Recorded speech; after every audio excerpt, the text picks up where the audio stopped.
Muy buenas noches, bienvenidas y bienvenidos al cuarto evento de las Jornadas Nacionales de Física 2026 de la Sociedad Mexicana de Física.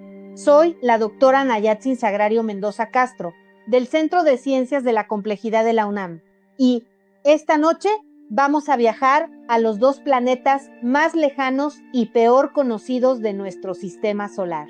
Vamos a hablar de un mundo que gira acostado y de los vientos supersónicos que azotan sus atmósferas. Urano, el gigante de hielo, desafía nuestra intuición con su eje de inclinación de 98 grados, girando literalmente sobre su costado.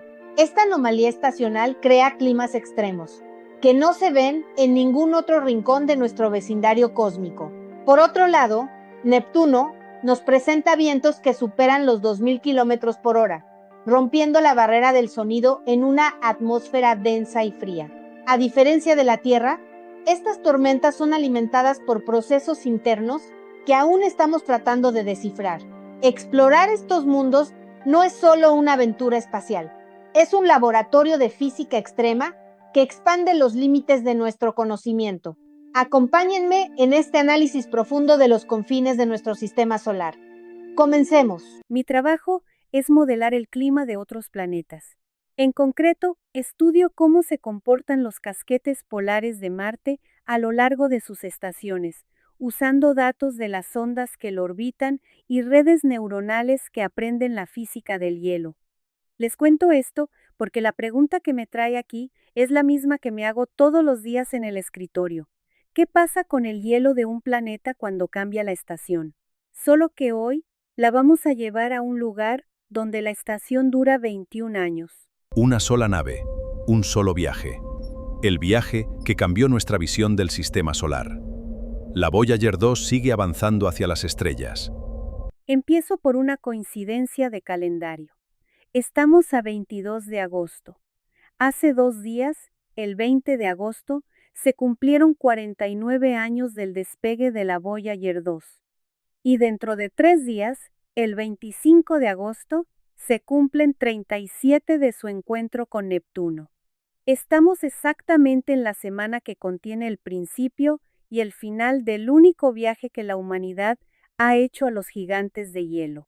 Un solo viaje, una sola nave, 6 horas de datos en Urano, unas cuantas más en Neptuno, y desde entonces, silencio. Todo lo que sabemos de estos dos planetas viene de ese sobrevuelo de hace 4 décadas y de lo que hemos podido arrancarle al cielo con telescopios. Esa es la situación. Y como van a ver esta noche, eso está cambiando ahora mismo. La luz del Sol tarda 4 horas en llegar a Neptuno. Neptuno está a 30 unidades astronómicas del Sol. Ubiquémonos. La Tierra está a 1 unidad astronómica del Sol. 150 millones de kilómetros. Júpiter, a 5.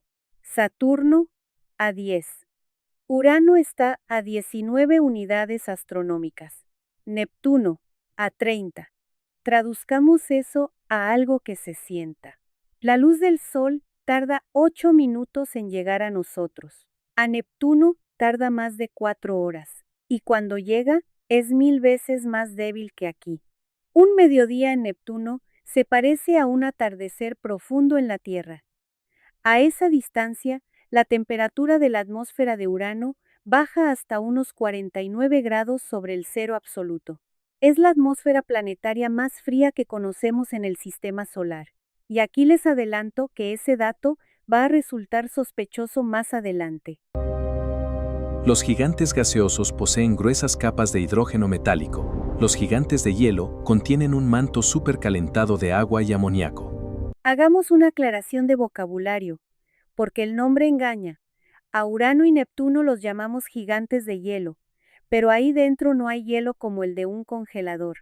En química planetaria, cuando decimos hielos, nos referimos al agua, al metano y al amoníaco.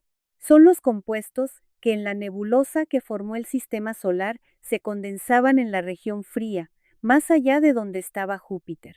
La diferencia con Júpiter y Saturno es de proporción.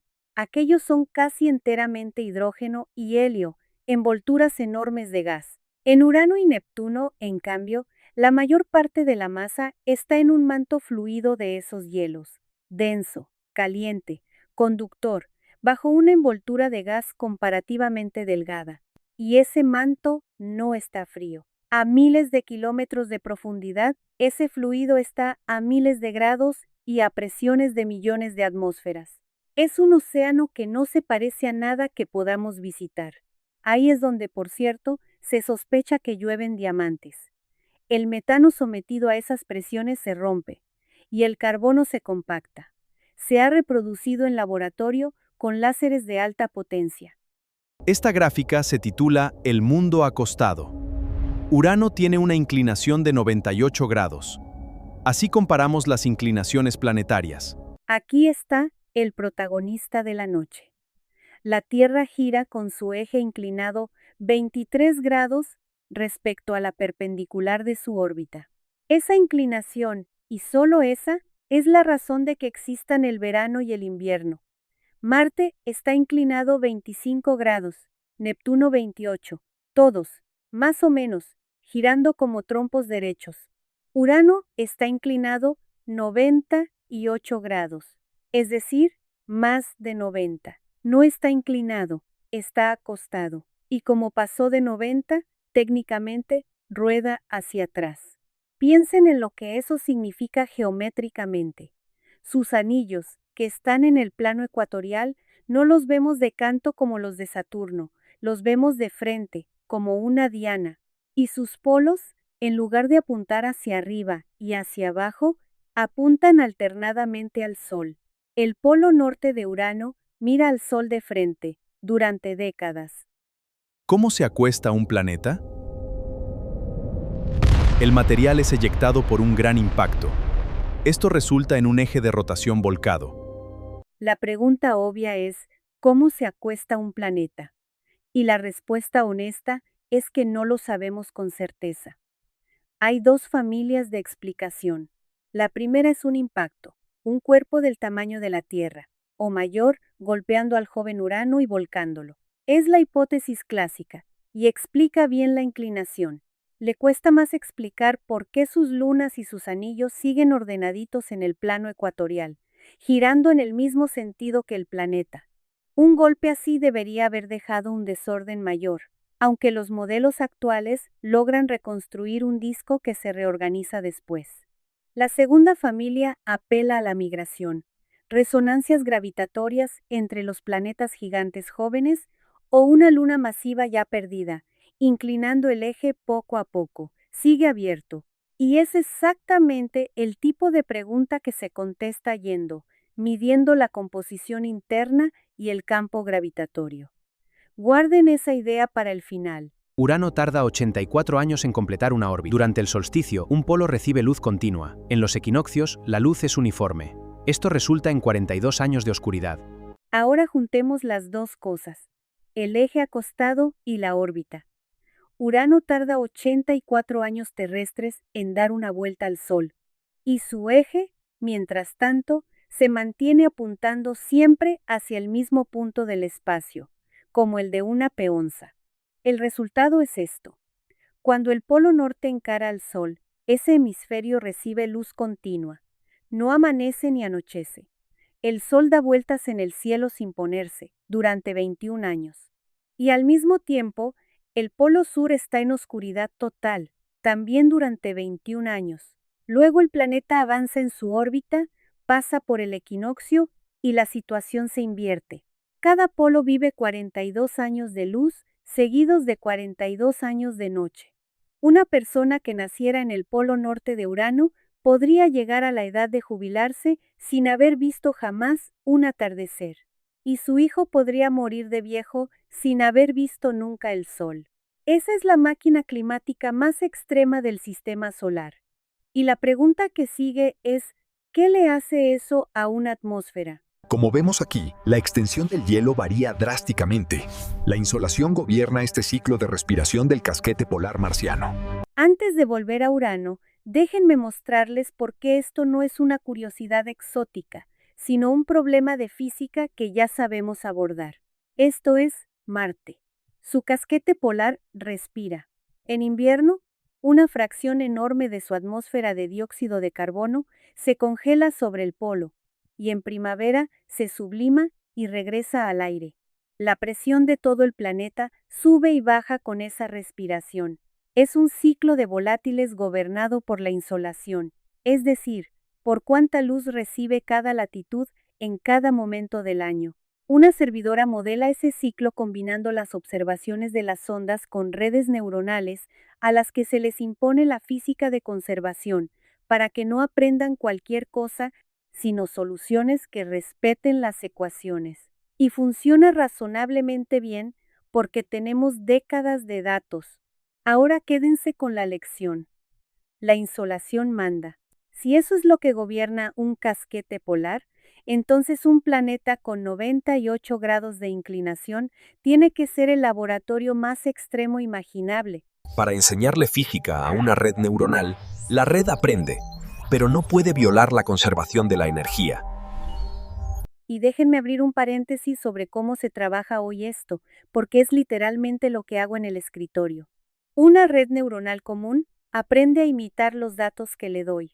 El problema es que puede aprender a imitarlos muy bien, y aún así, producir soluciones imposibles, atmósferas que ganan energía de la nada, hielo que aparece sin venir de ningún lado.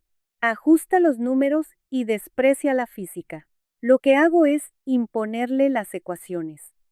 A la red se le añade un castigo cada vez que su respuesta viola una ley de conservación. Ya no basta con parecerse a los datos. Tiene que parecerse a los datos y además obedecer la termodinámica. A eso se le llama red neuronal informada por la física. ¿Y por qué importa aquí? Porque de Marte tenemos décadas de observación continua, pero de Urano tenemos 6 horas de sobrevuelo y retazos sueltos de telescopio. Estos métodos existen precisamente para eso, para exprimir información física de datos escasos y desparejos. Los planetas peor observados del sistema solar son el caso de uso perfecto. Ahora, seamos claros con lo que la inteligencia artificial no hace. No inventa el dato que nadie tomó. Puede interpolar, puede acotar, puede sugerir dónde mirar. Pero no sustituye a la nave. Guarden esa frase, porque al final de la charla vamos a volver a ella. Enero de 1986. La Voyager 2 pasa unos 80.000 kilómetros de Urano y devuelve esto. Una bola lisa, sin bandas, sin tormentas, sin nada. En su momento se habló, con cierta decepción, del planeta más aburrido del sistema solar. Pero fíjense en la fecha, porque ahí está la trampa. En 1986, Urano estaba cerca de su solsticio. El polo sur apuntaba directamente al Sol. La Voyager llegó a mirar de frente un hemisferio que llevaba 2 décadas cocinándose bajo luz continua, en pleno verano polar, con una atmósfera estratificada y estable. Vimos el planeta en su momento más quieto. Y con esa fotografía, tomada en 6 horas de un solo día de una sola estación, escribimos los libros de texto de los siguientes 40 años. Es como si un extraterrestre fotografiara la Tierra sobre el Sahara al mediodía y concluyera que aquí no hay agua. En 2007, el equinoccio despierta al planeta. No cambió el planeta, cambió la estación. Adelantemos 21 años. En diciembre de 2007, Urano llega a su equinoccio. Por primera vez en 4 décadas, el Sol ilumina su ecuador y ambos hemisferios reciben luz, y el planeta aburrido despierta. Aparecen nubes brillantes de metano, aparecen bandas, aparecen sistemas de tormentas grandes que se pueden seguir noche tras noche. En 2014 los observatorios registraron una actividad tan intensa que aficionados con equipo modesto pudieron detectarla desde sus casas. La lección es de método y es importante. Urano no cambió, cambió el momento de su año en que lo estábamos mirando. Cuando uno tiene una sola muestra de un sistema estacional, no tiene un retrato, tiene una casualidad. El telescopio Hubble vigiló Urano por 20 años. mostrando que su polo sur se apaga, mientras el polo norte se aclara. Esto revela metano empobrecido en los polos. Esto es lo que se ve cuando uno vigila un planeta durante 20 años seguidos con el mismo instrumento. Es el trabajo del Hubble entre 2002 y 2022, y es exactamente el tipo de dato paciente que hace falta para hacer climatología, no meteorología. 3 cosas ocurren a la vez. Primero, el polo sur se va apagando conforme entra en su noche invernal. Segundo, el polo norte se va aclarando conforme gira hacia el sol. Se forma lo que llamamos un capuchón polar, una región brillante y bien delimitada. Tercero, y esto es lo fino, la composición cambia con la latitud. El metano está claramente empobrecido sobre los polos respecto al ecuador, mientras las brumas de aerosoles se espesan. Es decir, no es un cambio de iluminación, es un cambio químico y dinámico de la atmósfera, impulsado por la estación. La circulación está bombeando material, condensando, hundiendo y volviendo a subir en una escala de décadas. Estamos viendo, en tiempo real, y con 20 años de resolución, cómo respira un planeta cuyo pulmón tarda 84 años en dar una vuelta completa. Aquí está la razón por la que esta charla es de este año y no de cualquier otro. Urano se dirige a su solsticio de verano en el hemisferio norte, en 2030. Estamos a 4 años. Eso quiere decir que ahora mismo, mientras hablamos, el capuchón polar norte está cerca de su máxima exposición al Sol. Es la primera vez que la humanidad presencia esta configuración con instrumentos modernos. La última vez que el norte de Urano encaró al Sol así, corría 1945 y no existían ni el telescopio espacial, ni la espectroscopía infrarroja desde órbita, ni nada que se le parezca. Y si nos la perdemos, la siguiente es en 84 años. Ninguna persona en esta transmisión la va a ver. Por eso los observatorios están apuntando ahí ahora, y por eso vale la pena que ustedes sepan qué está pasando. Para entender la termodinámica de los gigantes gaseosos, debemos medir su radiación.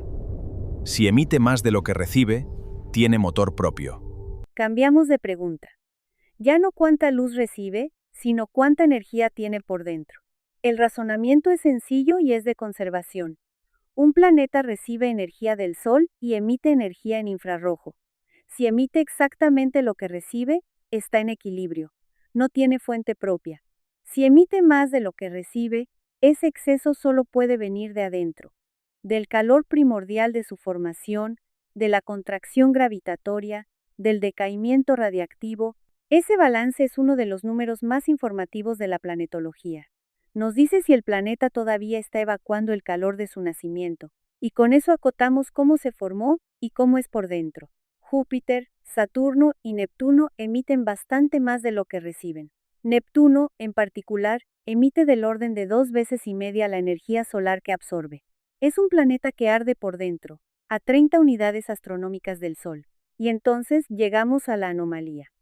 Cuando la Voyager 2 midió ese balance en Urano, en 1986, el resultado fue que emitía prácticamente lo mismo que recibía. Dentro de las barras de error, 0 calor interno. Eso convirtió a Urano en el bicho raro del sistema solar. Sus 3 hermanos gigantes ardiendo por dentro, y él apagado. Se propusieron explicaciones de todo tipo, que el impacto que lo volcó le arrancó el calor primordial, que su interior está estratificado en capas que no se mezclan y bloquean el transporte de calor hacia afuera, que su manto conduce mal. Ninguna era plenamente satisfactoria. Pero el dato era el dato, y durante 40 años los modelos de formación planetaria tuvieron que acomodarse a un Urano frío por dentro. Hasta el año pasado. En 2025, se publicó la respuesta, y es una lección preciosa de método científico. El equipo reconstruyó el balance energético de Urano, no en un instante, sino a lo largo de un periodo orbital completo, de 1946 a 2030, 84 años de reflectividad y emisión, combinando observaciones de sondas, de telescopios espaciales y terrestres, y modelado. Y el resultado es que Urano emite más energía de la que absorbe. El exceso ronda el 12,5% según ese grupo, y alrededor del 15% según un equipo independiente en Oxford que llegó por otro camino. Es decir, Urano sí tiene calor interno, menos que sus hermanos, mucho menos, pero no cero. Deja de ser una anomalía absoluta y pasa a ser un caso extremo, que es una cosa muy distinta. Y la razón por la que la Voyager se equivocó no fue un fallo del instrumento, fue que midió un instante de un ciclo de 84 años y le tocó un momento poco representativo. El mismo error de muestreo, que nos hizo creer que el planeta era liso y aburrido. 2 veces la misma lección. En un sistema estacional, una sola observación no es una medida, es una anécdota. Y esto mueve 3 cosas a la vez. Cambia cómo pensamos que se formó, cambia lo que suponemos de su interior, y cambia la frontera inferior de cualquier modelo de su clima. Si hay calor subiendo desde abajo, la atmósfera no se mueve solo con lo que le llega del Sol. Neptuno, el mundo del viento. Sus vientos alcanzan casi 2.000 kilómetros 94. Había desaparecido. Vamos con el hermano. Neptuno está aún más lejos, recibe menos de la mitad de la luz que recibe Urano. Y sin embargo es el planeta más violento del sistema solar en términos de viento. Se han medido corrientes cercanas a los 2.000 kilómetros por hora, con una fuente de energía solar ridícula. Ese es, por sí solo, un problema de física de fluidos sin resolver del todo.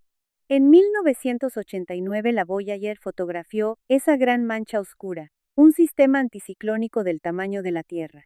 Cuando el Hubble volvió a mirar en 1994, había desaparecido.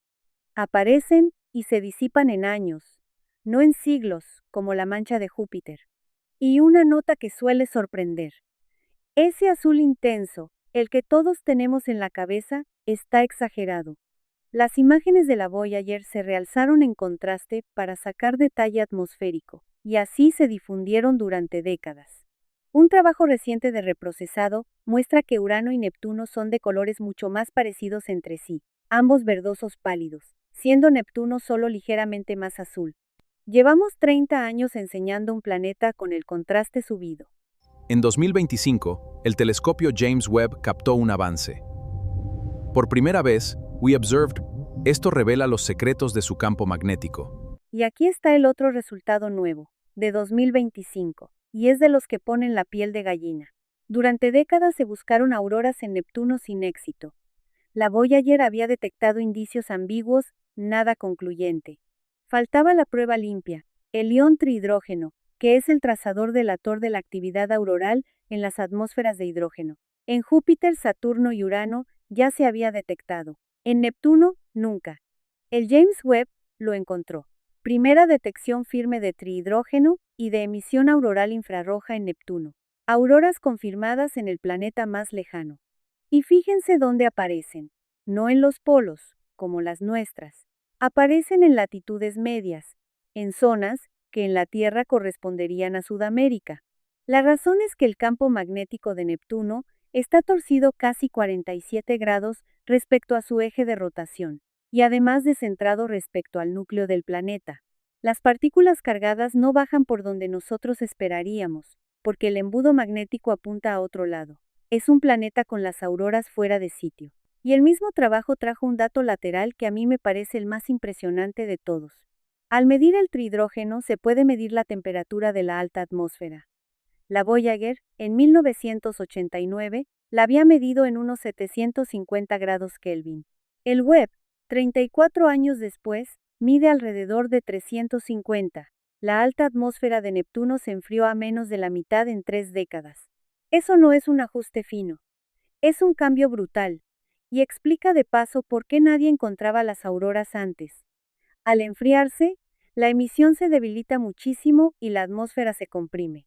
Estaba ahí apagada. Y no sabemos por qué. Un planeta entero cambiando su termostato de altura, en el equivalente a una generación humana. Es un recordatorio de que estos mundos no son postales congeladas. Son sistemas dinámicos, y llevamos apenas 2 instantáneas de su historia. Termino con el argumento que, para mí, lo justifica todo. Llevamos 30 años descubriendo planetas alrededor de otras estrellas, más de 6.000 confirmados. Y cuando uno ordena ese catálogo por tamaño, encuentra algo inesperado. La clase más abundante de planeta de la galaxia no se parece a la Tierra ni a Júpiter. Son mundos de tamaño intermedio, entre 2 y 4 veces el radio terrestre, supertierras y subneptunos. El tamaño más común del universo conocido es justamente el que no tenemos cerca para estudiar bien. Y nuestros dos únicos ejemplares locales de esa familia, los dos arquetipos a los que podemos ir de verdad, están caracterizados por un sobrevuelo de 6 horas de hace 40 años. Piensen en la desproporción. Cada vez que modelamos la atmósfera de un exoplaneta neptuniano, y yo lo hago, estamos calibrando contra Urano y Neptuno, contra datos de 1986. Es como pretender entender la meteorología de todo un continente con una fotografía tomada desde un avión que pasó una tarde. La NASA.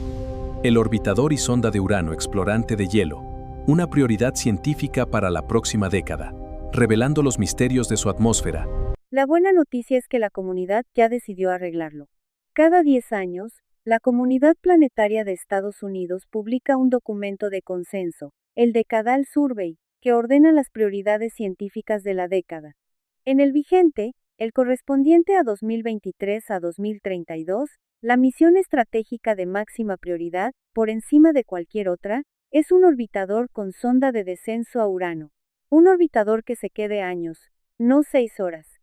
Y una sonda que entre en la atmósfera y mida su composición directamente, in situ. Con eso se resuelven de golpe la pregunta del interior, la del calor, la de la formación y la del eje volcado. La actualización más reciente del concepto, publicada este año, coloca la ventana de lanzamiento entre 2035 y 2040, con la dificultad de que para entonces ya no habrá asistencia gravitatoria de Júpiter disponible, lo que obliga a rediseñar la trayectoria, y se busca llegar cerca del equinoccio de 2050. Y aquí vuelvo a lo que les pedí que guardaran. Yo trabajo con inteligencia artificial todos los días, y les puedo decir con confianza lo que puede y lo que no. Puede sacarle mucho más jugo a los datos que ya tenemos. Lo que no puede es ir a Urano por nosotros. El dato que nadie tomó, no existe. Hagan la cuenta conmigo. Si se lanza en 2037, llega hacia 2050. Quien esté hoy en la preparatoria, o en la licenciatura, será exactamente la generación que analice esos datos. La gente que va a contestar estas preguntas probablemente está escuchando esta charla. 3 ideas para llevarse a casa. La primera, una sola cantidad. La inclinación del eje define todo el clima de un planeta. 23 grados nos dan las estaciones que ordenan la agricultura y la vida en la Tierra. 98 grados dan 42 años de noche. La segunda es de método y sirve para cualquier ciencia. Medir un instante no es medir un ciclo. Nos pasó 2 veces con el mismo planeta. Creímos que era liso porque lo vimos en su estación quieta y creímos que estaba frío por dentro porque lo medimos en el año equivocado. La paciencia observacional no es un lujo, es parte del método.